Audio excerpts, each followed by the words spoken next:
Halo, namaku Intan. Aku akan bercerita tentang pengalaman yang tidak bisa aku lupakan sampai detik ini saat aku pertama kali tinggal di kosan yang ada di wilayah Jogja. Jadi ceritanya bermula saat aku diterima menjadi mahasiswa di salah satu universitas negeri yang ada di Jogja. Awalnya aku senang sekali bisa kuliah di universitas impianku. Dan yang paling buat aku semangat entah kenapa, aku senang sekali membayangkan aku harus merantau dan belajar hidup mandiri. Karena aku tinggal di Malang, jadi mau tidak mau aku harus merantau dan hidup mandiri di Jogja.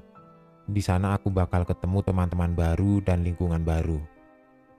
Karena jujur saja, aku sedikit jenuh dengan kehidupanku di rumah karena orang tua aku terlalu sayang denganku, jadi sedikit menghambat minat eksplorku.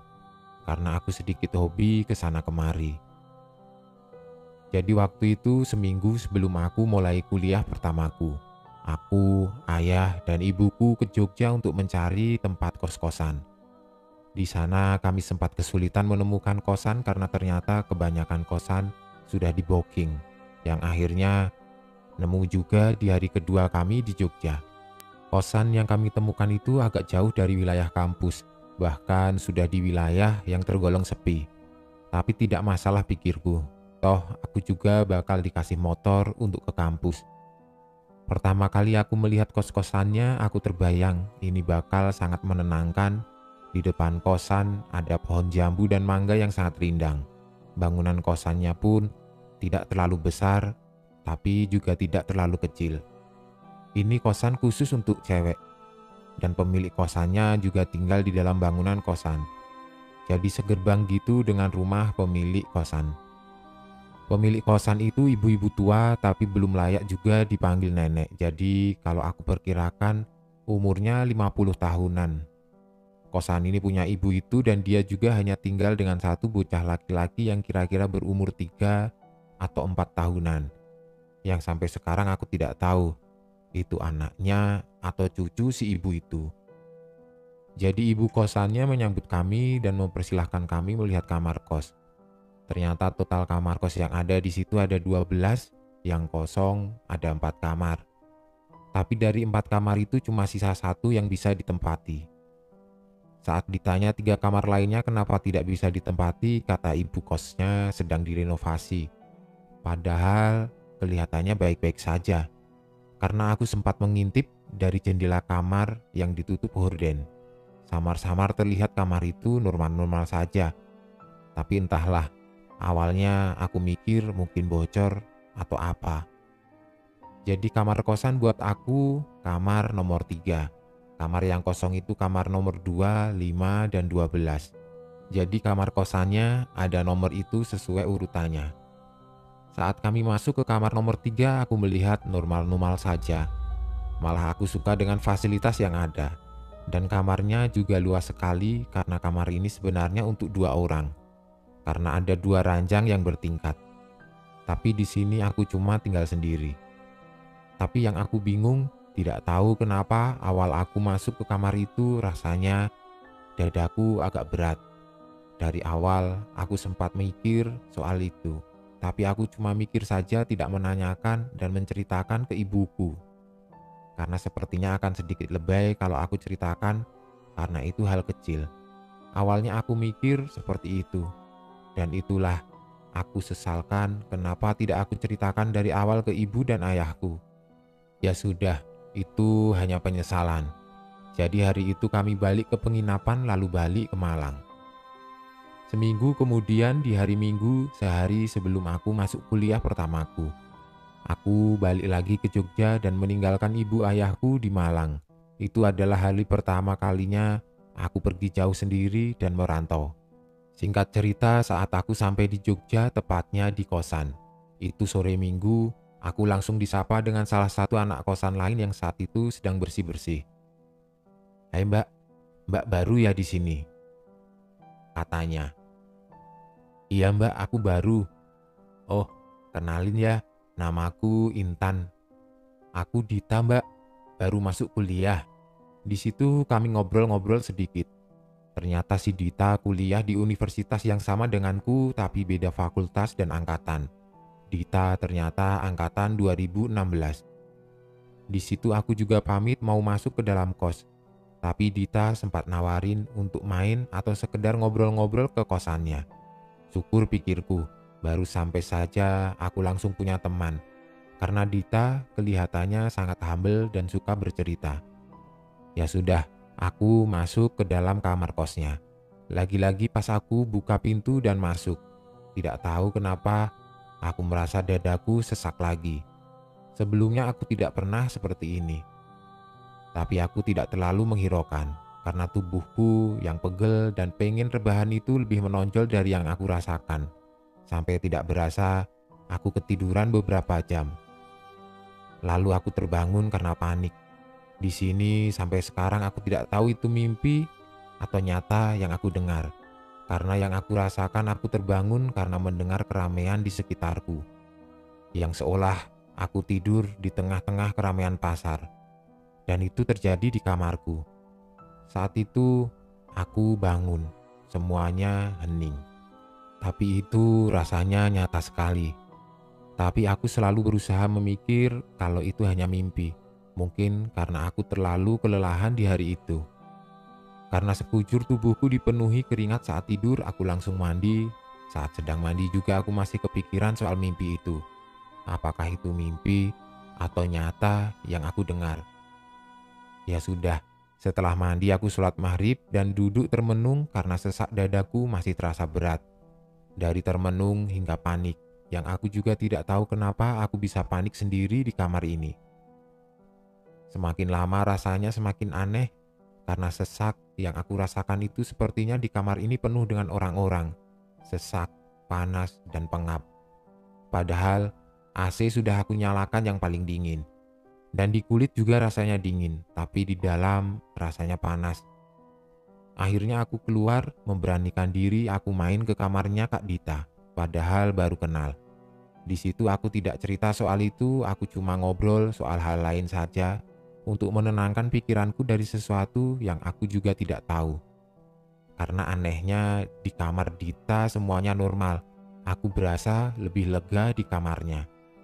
Sampai aku berharap Dita basa-basi untuk menawariku menginap di kosannya. Tapi aku malu untuk minta menginap di situ. Tapi sayangnya Dita tidak menawariku. Ya sudah, malam itu kami cuma cerita saja. Di situ Dita cerita soal keseruan kampus dan aku sempat tanya soal kenyamanan tinggal di kosan ini. Katanya kosan kami itu nyaman sekali karena lingkungannya yang ada di pinggiran kota yang cenderung tenang dan sepi. Karena jarak sekitar 300 meter baru ada beberapa warung makanan. Dan Dita juga cerita anak kosan di kamar lain juga baik-baik, tapi cenderung menjaga privasi. Tapi semuanya murah senyum. Tapi di antaranya ada beberapa yang bukan mahasiswa karena sudah bekerja. Aku juga belum pernah ketemu mereka karena mereka kelihatannya hanya di kamar masing-masing. Saat kami sedang bercerita, aku kaget melihat bocah yang sedang mengintip di pintu kamar Dita yang setengah terbuka. Kata Dita, adik itu namanya Oki. Dia bocah manis, tapi sayangnya ada sedikit kelainan, dia bisu dan tuli. Tapi setelah setahun Dita tinggal di kosan itu, dia juga ternyata tidak tahu Oki itu anaknya ibu kos atau cucunya, karena ibu kosnya sangat dingin dan selalu menghindar untuk berinteraksi dengan mereka. Kalaupun ngobrol, hanya ngobrol yang penting-penting saja. Mungkin karena itu Dita tidak pernah tahu asal-usul si adik Oki yang manis itu. Adik itu juga sudah biasa seperti itu, dia suka melihat kita di dalam kamar kalau pintu dibuka. Tapi dia takut kalau dikasih kue atau semacamnya. Dia cuma suka melihat sambil mengintip saja dan mondar-mandir di halaman kosan, karena rumah ibu kos ada di dalam pagar kosan. Lalu setelah kami ngobrol panjang lebar, waktu juga sudah sekitaran jam 22:30. Aku balik ke kamar karena memang sudah sedikit mengantuk. Tapi saat aku mau buka pintu kamarku, tidak tahu kenapa, selalu perasaan takut dan gelisah itu balik lagi. Tapi aku juga tidak tahu Aku gelisah dan panik karena apa? Itulah yang aku rasakan saat hendak mau buka pintu dan masuk. Tapi apa boleh buat? Dita tidak menawar aku untuk menginap di sana dan aku tidak berani untuk menerobos privasi orang lain. Jadi aku masuk ke kamar dan lagi-lagi perlahan dadaku sesak dan semakin sesak. Aku duduk di ranjang sambil merenungkan kenapa aku tidak nyaman di sini padahal baru sehari tinggal di sini. Ya sudah, aku melawan rasa aneh itu dan mencoba untuk tidur. Tapi sebelum tidur aku main HP sekedar melihat aktivitas di Instagram untuk sedikit menenangkan rasa aneh yang aku rasakan. Saat aku mulai sedikit tenang, sambil memegang HP aku pun hampir tertidur. Tiba-tiba, bunyi gagang pintu kamarku yang membuat aku kaget. Karena seperti ada yang mau membuka pintu. Di sini aku diam dan bingung, memikirkan itu apa dan siapa. Aku coba manggil Dita, mungkin saja Dita yang mau masuk. Kak Dita, kakak di situ. Tidak ada jawaban sama sekali. Di situ aku sudah mikir yang aneh-aneh, jadi aku tidak berani untuk mengeceknya. Tapi aku cuma diam bingung dan mikir sambil ketakutan. Dadaku masih berat dan panas, tapi ujung kakiku rasanya dingin. Aku juga bingung dan tidak tahu kenapa rasanya aneh begitu. Sambil ketakutan dan sama sekali tidak nyaman, aku tetap berusaha tidur sambil terus berdoa dan menutup mata. Hingga aku sadar, terbangun mendengar suara motor yang ternyata suara teman-teman lain yang sedang memanasi motor karena mau berangkat ke kampus. Karena jam sudah menunjukkan hampir jam 7 pagi. Aku buru-buru mandi siap-siap untuk ke kampus. Jam 17, aku sampai di kos. Tapi kos keadaannya sepi, Dita juga tidak kelihatan, mungkin masih di luar. Aku masuk ke kamar kos, lagi-lagi tidak tahu kenapa dadaku berat lagi. Aku tidak peduli lagi. Aku mandi di kamar mandi yang ada di dalam kamar kosku. Nah, di sini lagi. Saat sedang mandi, samar-samar aku mendengar suara hentakan kaki dari kamarku. Aku matikan shower, aku mendengar lagi. Itu benar-benar suara hentakan kaki yang aku ingat. Saat itu suara hentakan kakinya seolah ada orang di kamarku yang sedang menari sambil marah. Karena hentakan kakinya yang memang kuat menghantam lantai, aku mendengarnya cukup lama. Shower aku nyalakan agar aku tidak mendengarkan suara itu lagi. Aku terduduk dan menangis sambil menahan takut yang sangat-sangat takut. Hingga suara hentakan kakinya pun tidak terdengar lagi. Karena itu sekujur tubuhku gemetaran. Aku selalu ragu untuk keluar kamar mandi, yang membuat selama 2 jam aku di kamar mandi karena tidak berani keluar. Akhirnya aku memberanikan diri keluar, buru-buru pakai baju, aku lari ke kosnya Dita. Dan ternyata semua anak kos pada belum balik termasuk Dita. Tanpa pikir panjang aku lari ke rumah ibu kos yang berada di belakang kosan kami. Aku mengetuk pintu dengan rasa panik. Bu, Assalamualaikum bu. Tapi sayangnya tidak ada respon. Aku coba mengintip dari jendela apakah ada orang atau tidak. Saat aku mengintip, aku melihat ibu kos duduk di lantai dengan gaya duduk orang Jepang sedang makan di lesehan. Duduknya menghadap TV, tapi TV-nya sedang tidak menyala. Aku hanya melihatnya dari belakang. Aku coba memanggil, tapi tidak ada respon sama sekali. Bahkan sampai setengah jam aku memanggil tetap tidak ada respon dan ibu itu tetap diam, hanya duduk seperti itu. Berkali-kali aku menyubit tanganku, sambil bodohnya aku berharap ini hanya mimpi. Tapi ini memang kenyataan. Hari sudah gelap, aku cuma duduk di kursi depan rumah ibu kos. Aku takut kembali ke kosan. Niatnya aku nunggu Dita pulang di sini, tapi sialnya karena terburu-buru keluar kos tadi aku lupa membawa HP. Perlahan aku jalan balik ke kosan sambil mengintip kosan, dan aku melihat Oki yang sedang mengintip ke dalam kosku. Ya Tuhan, aku juga lupa menutup pintu kamar kosku. Sedikit tenang karena ada Oki. Aku jalan. Tapi anehnya aku melihat Oki mengintip ke dalam kamar kosku seperti melihat sesuatu. Sambil tersenyum, aku coba memanggil. "Halo Dek, halo." Masih belum ada respon. "Dek, halo." Oh iya, aku lupa. Aku coba sentuh pundaknya, dia kaget melihat aku sampai menangis dan lari ke rumahnya. Yang aku pikirkan, Oki melihat apa di dalam. Kenapa dia tersenyum dan kaget melihat aku ada di belakangnya. Di sini aku pergi dengan motor sendiri untuk makan. Karena sudah sangat ketakutan, aku pergi makan ke pusat kota dan memilih tempat makan yang ramai. Aku makan, setelah itu aku menelpon ibuku menceritakan soal apa yang aku alami. Ibuku tidak percaya sama sekali, karena dia hanya menganggap aku terlalu manja, tidak bisa jauh dari orang tua. Dia hanya menasihatiku untuk menjadi mandiri di sini. Lalu aku coba menelpon Dita, ternyata Dita sedang ada acara komunitasnya. Dan katanya jam 10 baru tiba di kosan. Saat itu masih jam setengah 9. Aku menunggu Dita ada di kos, barulah aku berani pulang. Singkat cerita, hampir jam 11 Dita baru mengabari kalau dia baru tiba di kos. Aku pun balik. Aku menceritakan semuanya, tapi lagi-lagi respon Dita seperti tidak percaya. Dia hanya merespon dengan candaan. Aku pun hanya tersenyum tipis merespon candaannya. Aku mengerti kenapa orang-orang tidak percaya. Karena sebelumnya aku juga sering tidak percaya atau pura-pura percaya saat teman atau siapapun yang menceritakan hal seperti ini. Dari sini aku memilih diam. Yang penting Dita tetap bersamaku. Tapi aku sempat minta menginap. "Kak Dita, malam ini aku nginep di sini ya." "Boleh, tapi di sini ranjang cuma satu, Tan." "Ya sudah, gini saja.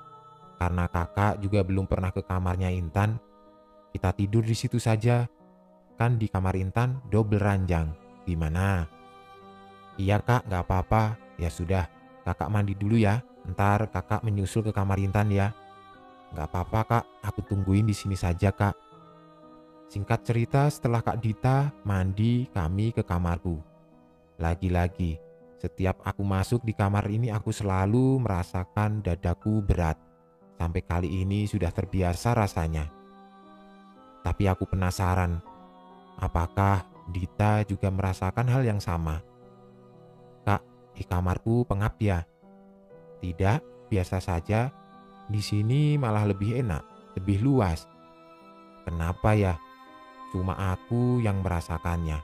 Aku salah apa? Kenapa cuma aku? Kenapa harus aku?" Pertanyaan itu berkali-kali terpintas di pikiranku. Seolah aku pingin protes tapi tidak tahu dengan siapa. Tapi ya sudah, Dita juga tidur denganku di sini. Aku tidur di ranjang bawah, Dita tidur di ranjang atas. Malam itu dadaku semakin berat, aku sulit tidur, tapi Dita sudah lelap sekali. Aku pun berusaha untuk tidur. Tiba-tiba, aku tersadar terbangun, lagi-lagi mendengar suara pedal gagang pintu yang kuat sekali. Perlahan pintu terbuka dengan sendirinya. Tapi aku pun mendengar suara dengkuran Dita dari atas. Aku coba panggil Dita. "Kak, kak, Kak Dita." Sepertinya Dita tidur terlalu nyenyak. Aku bingung, naik ke ranjang atas. Aku kaget sampai terjatuh. Ternyata Dita tidak ada. Refleks aku lari ke kamar Dita. Aku ketuk pintu kamarnya. Syukurnya Dita terbangun dan membuka pintu. Aku langsung bertanya kenapa Dita pindah. Ternyata Dita pindah karena katanya kasur di atas gatal-gatal. Karena aku lupa mengganti spraynya. Itu memang spray dari kosan yang sudah lama sekali. Lalu Dita pun menawariku untuk tidur di kamarnya saja. Meskipun tidur hanya di lantai, rasanya jauh lebih lega tidur di sini. Pagi aku dibangunkan Dita. Singkat cerita, aku ke kampus. Selama di kampus aku berkali-kali telepon dengan ibuku untuk minta pindah kosan. Tapi ibuku malah menasihatiku karena menurutnya aku tidak bersyukur dengan keadaan kosan itu. Jujur saja, fasilitas dan keadaan fisik kos itu sudah lebih dari cukup buatku. Malah aku bakal senang dan tenang ada di kos-kosan yang lebih sederhana, asalkan tidak ada teror mistis seperti yang aku alami di situ. Jam 17, aku balik dari kampus, lagi-lagi Dita belum ada di kosan. Dan aku panik. Tapi aku coba melawan rasa takutku, aku memberanikan diri masuk ke kamar. Aku menunggu sesuatu terjadi, tapi tidak ada yang terjadi. Cuma dadaku yang perlahan semakin berat. Di sini aku tidak berani mandi lagi saat malam atau menjelang maghrib. Aku rebahan di tempat tidur dan tanpa sadar aku tertidur hingga jam 20. Aku bangun siap-siap untuk sholat, setelah itu aku termenung. Mikir bagaimana caranya orang tuaku mengizinkan aku pindah dari sini. Aku coba telepon lagi, tapi tetap tidak diizinkan. Aku mulai mikir untuk pindah secara diam-diam saja. Syukurnya aku punya sedikit tabungan yang cukup untuk membayar kosan beberapa bulan. Saat itu pikiranku sudah mulai bulat untuk mencari kosan. Aku coba cari kosan yang ada di Jogja via online. Saat sedang sibuk dengan laptopku mencari kos-kosan. Saat itu aku duduk di ranjang sambil memangku laptopku. Aku merasakan seperti ada orang yang bolak-balik di dalam kamarku. Dan itu berasa ramai sekali. Tapi aku tidak lihat apapun, tidak dengar apapun di sini. Tapi benar-benar aku merasakan seperti ada hawa orang lain. Ini rasanya benar-benar aneh. Rasanya seperti sedang ada di satu ruangan dengan orang banyak. Tapi semua orangnya diam, tidak bergerak, dan tidak bersuara. Dan kita tutup mata, pasti tidak melihat wujudnya dan tidak dengar pergerakannya. Tapi pasti ada semacam indera yang bisa merasakan ada orang lain di dekat kita. Begitulah kira-kira rasanya. Padahal itu di kamar kosku yang cuma aku sendiri. Saking merasa ramenya, dadaku semakin berat. Ini persis sekali yang aku rasakan pertama kali sampai di kosan ini. Beratnya tidak seperti berat biasanya, tapi jauh lebih berat, panas dan pengap. Tapi anehnya di kulit rasanya dingin sekali, terutama di ujung kaki. Sampai sekarang aku masih merinding kalau mengingat rasa aneh itu, dan aku masih bingung tidak tahu kenapa bisa seperti itu. Lalu saat itu aku mencoba menghubungi salah satu teman baruku di kampus, namanya Velin. Padahal baru kenal tadi siang. Aku coba telepon Velin, minta menginap di kosannya. Dengan nada suaranya yang sedikit ragu, Velin mengiyakan permintaanku. Aku pun buru-buru menyiapkan semua barang-barangku, membawa semua barangku, berharap ini malam terakhirku di sini. Padahal saat itu aku masih belum menemukan kos-kosan yang baru. Saat sedang siap-siap aku mendengar suara pintu kamar Dita dibuka. Pas sekalian keluar, aku mau pamit juga dengan Dita dan mau mengucapkan terima kasih sebesar-besarnya sudah menemaniku semalam. Setelah siap-siap dan akan keluar kamar, kamarku tidak bisa dibuka. Di sini aku panik sepanik-paniknya. Aku paksa tarik gagang pintunya tapi benar-benar tidak bisa. Aku tidak bisa berpikir secara jernih. Aku teriak dari dalam berharap Dita mendengar. Aku teriak benar-benar sekuat tenaga karena aku panik sekali. Tapi Dita tidak mendengar. Padahal dia sedang menyapu teras kamarnya. Aku memukul-mukul jendela tetap tidak terdengar. Aku menangis dan dadaku sesak sekali. Hingga di sini aku baru tersadar betapa bodohnya aku. Tidak menghubungi Dita melalui telepon. Entah mungkin karena aku memang tidak bisa berpikir secara jernih di saat itu. Syukurnya Dita mengangkat telepon dan langsung ke kamarku. Ternyata aku terkunci dari luar. Tapi sampai sekarang aku tidak tahu siapa yang mengunci dan bagaimana bisa terkunci. Logikanya kalau terkunci harusnya aku dengar saat di dalam kamar. Karena suara klik kuncinya lumayan kencang. Tapi ini sama sekali aku tidak mendengar suara kliknya. Dan yang lebih anehnya lagi, kenapa Dita bisa tidak dengar saat aku berteriak? Padahal aku mendengar suara pintunya terbuka dari dalam. Logikanya harusnya dia dengar juga suara dari dalam kamarku.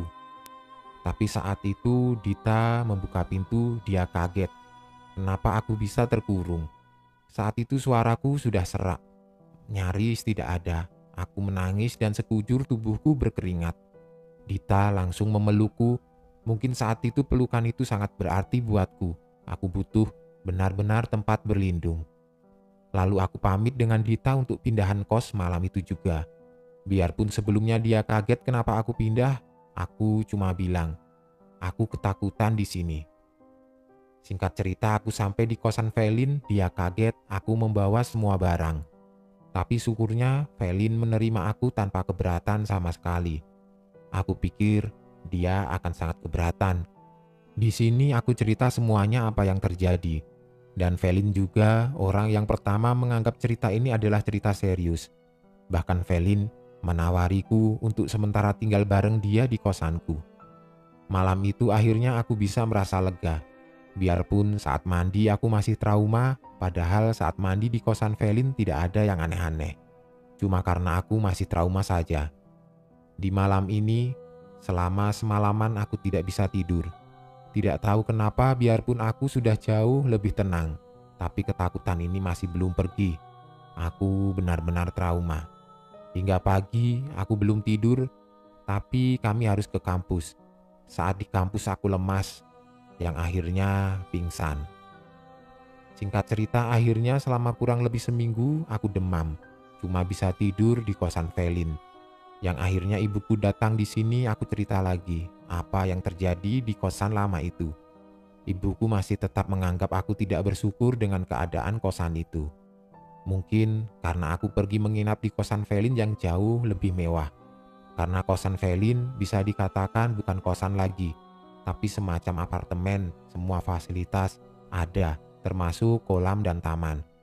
Sampai sekarang ibuku masih tidak percaya dengan itu. Dan aku juga masih bingung dengan apa yang aku rasakan sebelumnya. Tapi selama aku tidur di rumah Velin, aku juga bingung. Kenapa aku sering sekali mimpi tentang Deoki. Aku lupa soal mimpinya, tapi yang aku ingat itu Deoki. Aku juga bingung soal ibu kosnya. Dari semuanya aku benar-benar bingung dengan ibu kos itu. Tapi kenapa cuma aku yang merasakan keanehan itu? Kenapa Dita dan anak-anak kos lain di situ tidak merasakan apapun? Sampai sekarang aku masih bingung dengan itu semua. Tapi itu sudah lewat. Aku juga sudah tidak trauma lagi dan tidak lagi merasakan hal-hal seperti itu semenjak aku tinggal bersama Velin di kos-kosannya.